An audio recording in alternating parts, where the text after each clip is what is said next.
Good morning, student. Today we are going to start a new chapter from our history. The name of the chapter is Nationalism in India. Beta, in this book we will study 4 chapters, including nationalism in India. We will study about the nationalism in Europe. After that, print, media and society. And the last chapter is the Russian Revolution, socialism and rise of Russian Revolution. All these four chapters we will study in this book. But here in the chapter Nationalism in India, our concentration will be totally on the Mahatma Gandhi and his movement, the movement which he launched and make India independent. The main purpose of this chapter is to illustrate the idea of Mahatma Gandhi, the movement of Mahatma Gandhi, and how Mahatma Gandhi started to make the people united and started the idea of collective belonging. All these things we will study in this chapter. We will study the movement of Mahatma Gandhi, which was started from Satyagraha movement. Then after we will study about the Khilafat and non-cooperation, CDM, civil disobedient movement. Then after we will study what was the limitation of CDM. Then after the idea of collective belongingness, sense of collective belongingness. All these things we will study in this chapter. But before going to study, we will start from where the idea of nationalism emerged. The idea of nationalism in India emerged from the countries like Europe and American. The countries like in Europe, like French, German, Italy, then Greece, all these countries, they had fight with against their ruler and they got independent. The America was also struggle against the Britishers and they got independent. So when these countries throughout the world, they started to fight with raise the revolt against their rulers and got independent. These ideas slowly, steadily came to India with the help of books, with the help of the cultural movement. धीरे धीरे ये सब ideas Bharat में भी आए और भारत के जो बुद्धिजीवी थे, जो मूवमेंट थे, नेशनलिस्ट थे, उनके अंदर भी ये एक आइडिया डेवलप की कि why can't be become independent against the Britishers, because Britishers had what they did. They tried to exploit the Indian, they tried to exploit the economy of India, they tried to exploit the culture of India. And because of that, Indians think that now it is time comes that we will also become independent. The nationalism in India, Indian nationalism referred to many underlying forces that mold the Indian independence. There are many forces that mold the Indian independence, independent movement. Not only one causes were there were different causes, many causes were there that mold the Indian independence, that rise the idea of nationalism, and strongly continue to influence the politics of India. They strongly influence the politics of India, as well as being the heart of many constraining ideologies that have caused ethnic and the religious conflict in the Indian society. Understand? And lastly, what Indian nationalism often imbibes. Indian national movement often imbibe the consciousness of the Indians that prior to 1947. Prior 1947 बाद में भी 1947 के बाद भी जो चीज़ें हमारे यहाँ बदली थी वो काफ़ी हद तक नेशनलिस्ट मूवमेंट से इन्फ्लुएंस थी. Okay, so how the nationalism came, how the Mahatma Gandhi united the people, all these things we are going to study. So our story start with the impact of First World War. That was the immediate cause. Before the First World War, there was a large amount of things were happen which make the people of India think that what is going on. But immediate effect was the First World War. In the First World War, large amount of things were happened. First World War was fight by the Axis forces and the Allied forces. Britain also Britain also played a vital role in the First World War. India was a colony of Britain, so British tried to exploit the Indians, tried to exploit the economy of Indian against the war, to make the war. So Indians, they died because of any reason, because of no reason. Britishers were fighting for their own pride, but why they are just dragging Indians in the war? That was no reason. That was of no reason. That idea, that things mold the mind of peoples. They think that कि यार हमको क्यों फालतू में वार में किया जा रहा है, लड़ रहे हो आप, हमको फालतू में इसमें क्यों लेकर आए हो, है ना. So these things, they change the mind of Indians. What happened in the First World War? The first is created new economic and the political situation. First World War created the new economic and the political situation.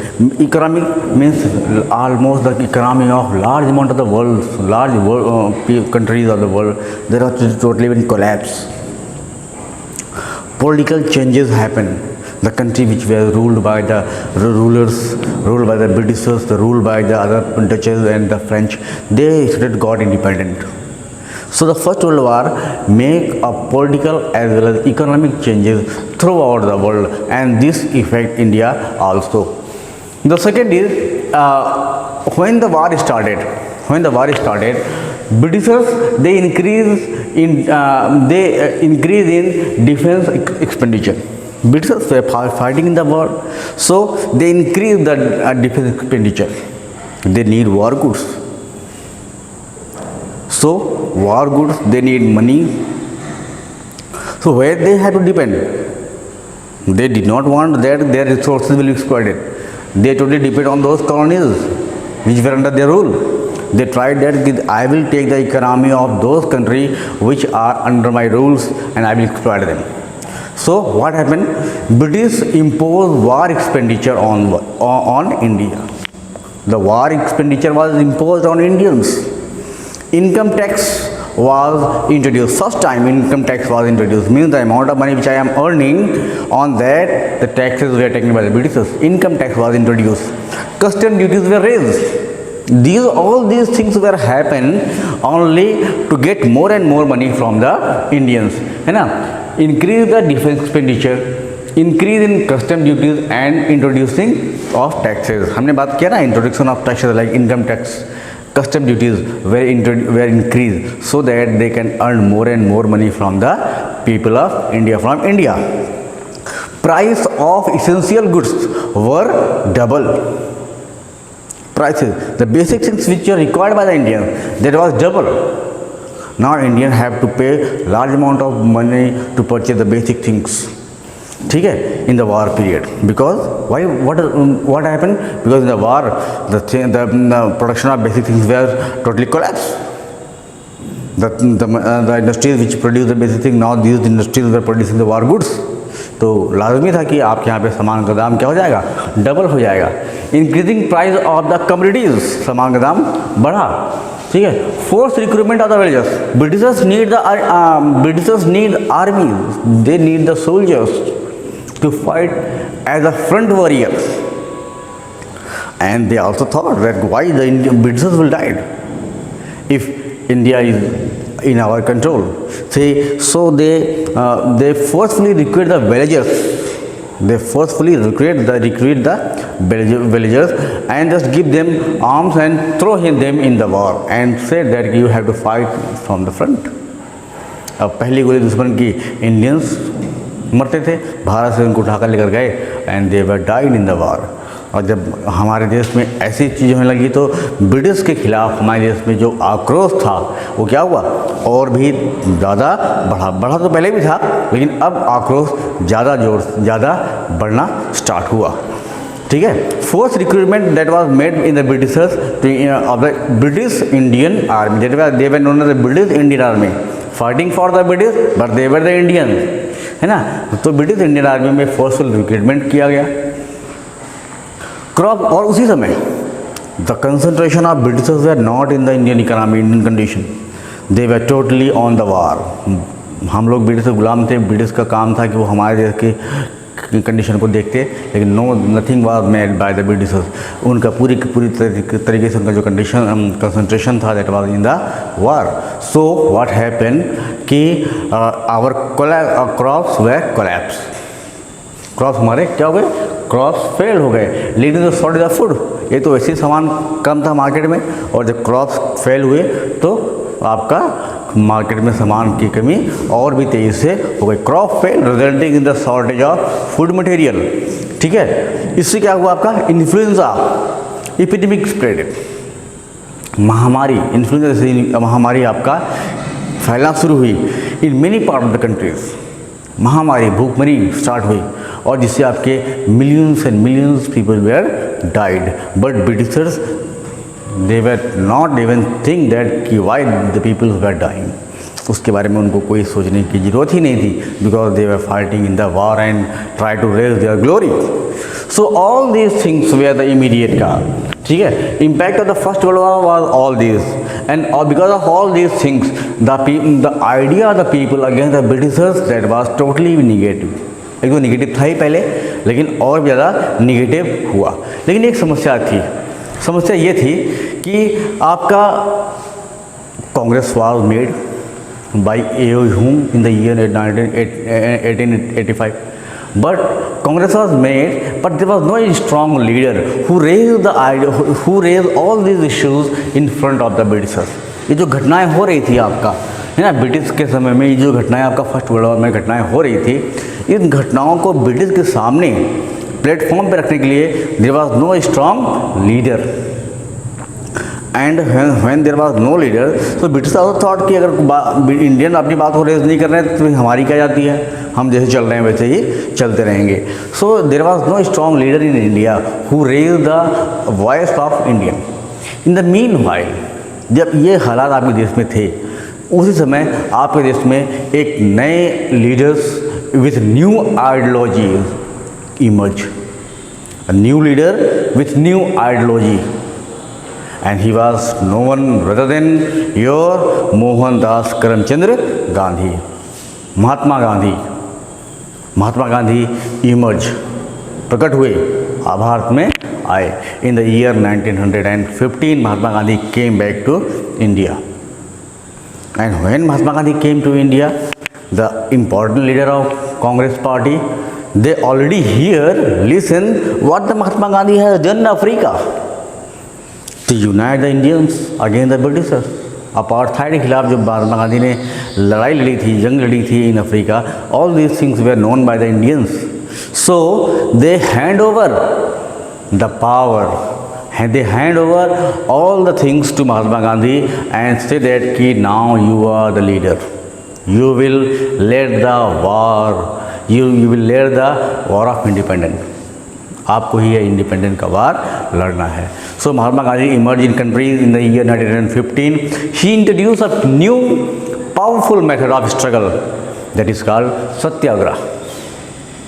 मैंने आपको बताया ना, a person, a new leader with new idea, and the idea was satyagraha, सत्य के लिए आग्रह, demand for truth. And he started the idea, he started the आपका revolution with the idea of satyagraha। What was the satyagraha? What the Mahatma Gandhi think about the satyagraha? Demand for truth, demand for truth के लिए महात्मा गांधी का मतलब क्या था, मकसद क्या था, इसको थोड़ा हम जान लेते हैं, which is one of the important question will often come in the examination। Satyagraha literally means holding to truth on और ट्रुथ फोर्स, सत्य के लिए लड़ाई करना, सत्य को पढ़ना, है ना, ट्रुथ फोर्स, सत्य के शक्तियों को इकट्ठा करना। जो हम असत्य के लिए नहीं लड़ रहे हैं, we are not fighting for against the आपका we are not fighting against the आप ट्रुथ ना, हम ट्रुथ के लिए लड़ रहे हैं। जो चीज़ सही है हम उसके लिए ही लड़ेंगे। It was non violence, totally it was non violence, because Mahatma Gandhi knows that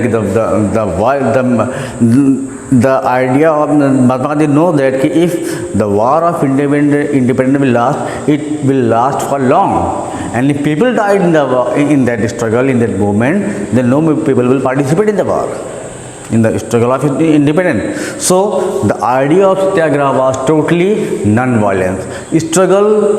It was non-violent struggle introduced by Mahatma Gandhi in India, in the Indian national movement. So the movement which was launched by Mahatma Gandhi was totally non-violence.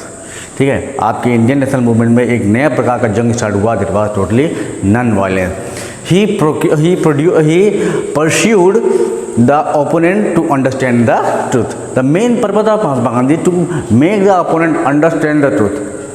जो आप कर रहे हो वो गलत है, इस चीज़ को समझाने का ही काम था महात्मा गांधी का विद द आइडिया ऑफ सत्याग्रह. आप सही समझो, आई एम नॉट आस्किंग कि जो गलत है उसको आप समझो, जो सही है, जो सत्य है, आप उसको दो मुझे, है ना. So what he do, he pursued the opponents to understand the truth.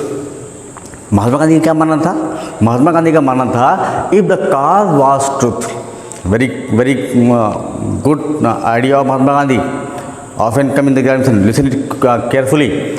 If the cause was truth and if the fight was against injustice, if the cause is truth and the fight is against injustice, then physical force was not necessary to fight against the oppressor.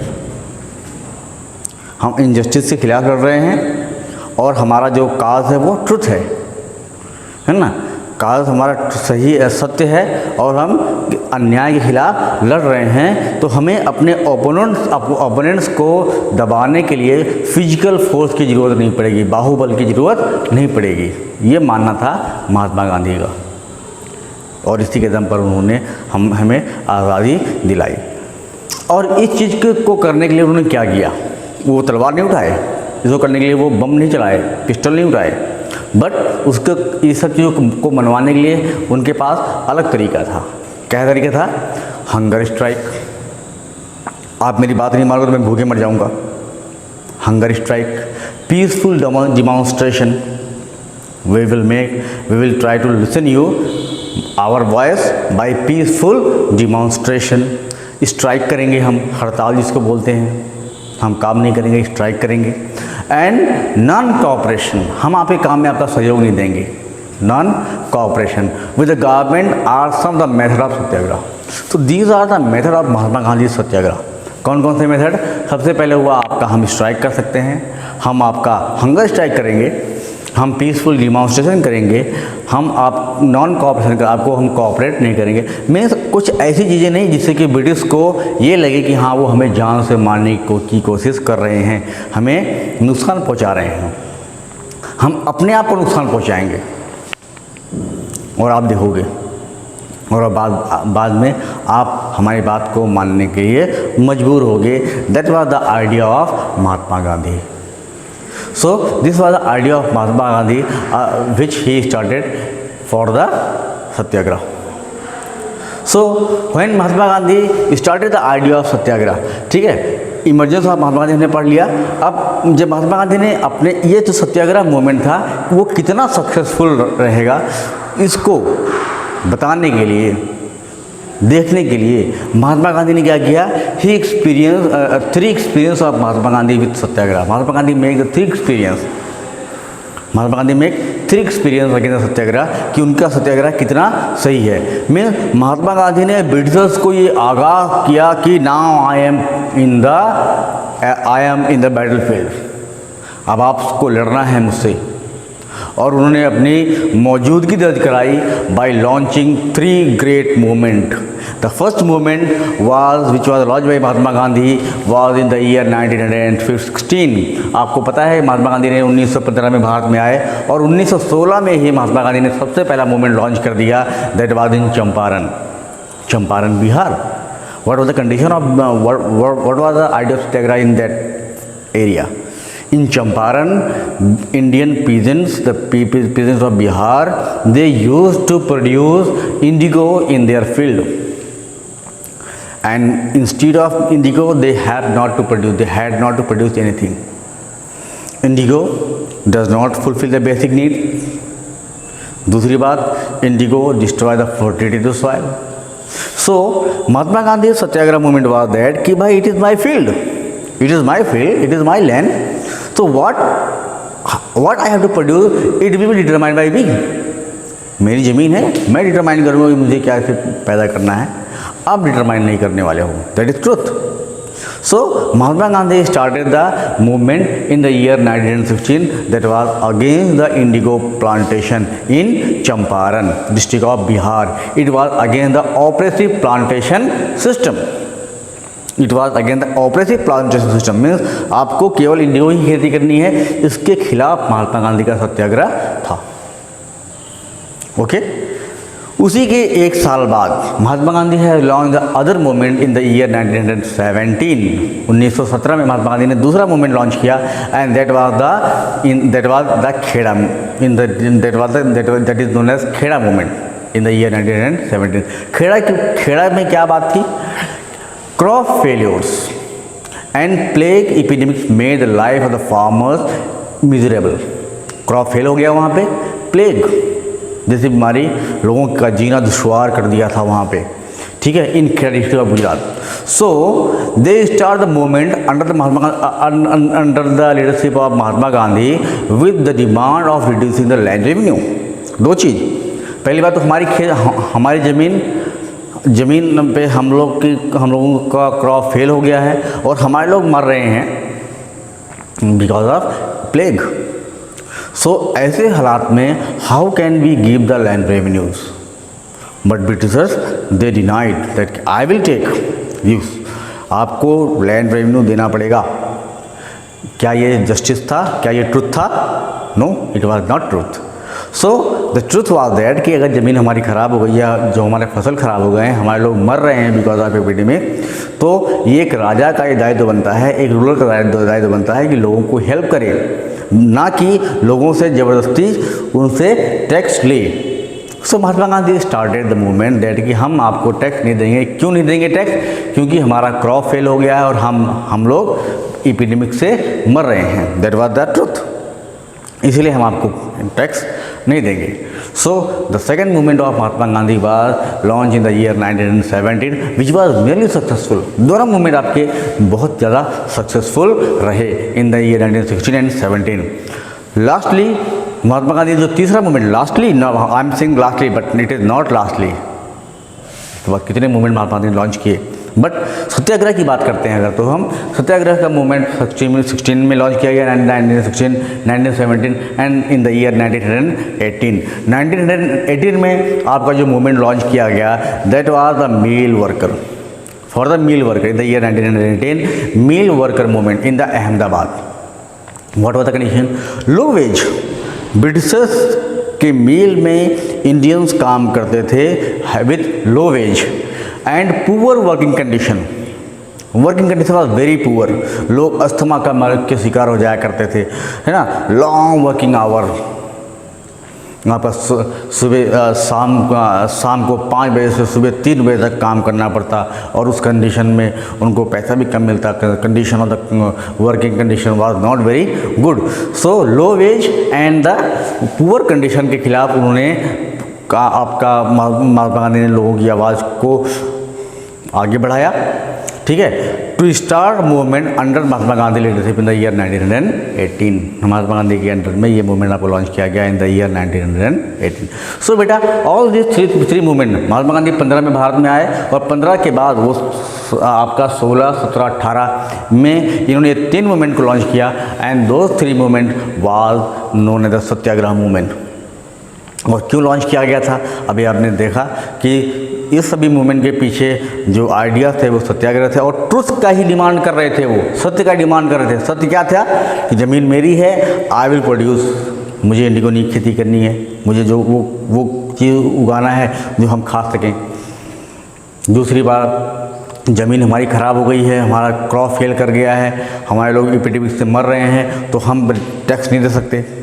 तीसरी बात, हाँ आपके industries में मिल में हम काम कर रहे हैं तो फिर आप हमें ज़्यादा काम कर रहे हैं तो आप मुझे अच्छा पैसा दीजिए, जो कंडीशन है वर्किंग कंडीशन उसको भी आप अच्छा करिए। These are the truth. और उसके लिए ही महात्मा गांधी ने ये मूवमेंट आपका लॉन्च किया। ठीक है, all this 3 movement were launch by Mahatma Gandhi. Okay, now इन तीनों मूवमेंट के बाद जब महात्मा गांधी ने जो नेक्स्ट मूवमेंट लॉन्च किया था, उसी समय जब महात्मा गांधी ने ये मूवमेंट लॉन्च किया तो ब्रिटिशर्स को लगा कि यार ये इंडिया में कौन आ गया है अचानक ही। अब तक जब तक इंडिया सभी लोग दबे पड़े थे, अचानक इंडिया में कौन आ गया जिसने इंडियंस को इतना भड़का दिया और इंडियन अपनी बात को रेस करने की बात करना शुरू किए। उसी चीज़ को दबाने के लिए, इस चीज़ को दबाने के लिए महात्मा ब्रिटिश ने इंडिया में रॉयल एक्ट जारी किया। ठीक है, अब उसके बारे में what was the royal act, how the Mahatma Gandhi start the Satyagraha movement against the royal act, we will study it, we will discuss it in our next lecture. Okay, so what we study today, we study that कि what is nationalism। इसके बाद हमने बात किया कि first world war के बाद भारत में किस प्रकार से कंडीशन क्या थी, हमारे देश के लोग क्यों ब्रिटिश के खिलाफ इकट्ठा हुए। उसके बाद हमने बात किया कि who was that legend who emerge in India in the year 1915 और उनकी आइडियोलॉजी क्या थी। और साथ साथ में हमने भी ये बात किया कि उन्होंने अपने आइडियाज़ को या अपने जो उनका जो सत्याग्रह मूवमेंट था उसको उन्होंने किस प्रकार से लॉन्च किया in the year 16, 17 and 18। Okay, so in the next lecture we will study about the royal act, Jallianwala Bagh massacre and what was the reason behind that कि महात्मा गांधी को ये सत्याग्रह मूवमेंट को वापस लेना पड़ा। इन सब चीज़ों को हम लोग नेक्स्ट लेक्चर में पढ़ेंगे। Thank you.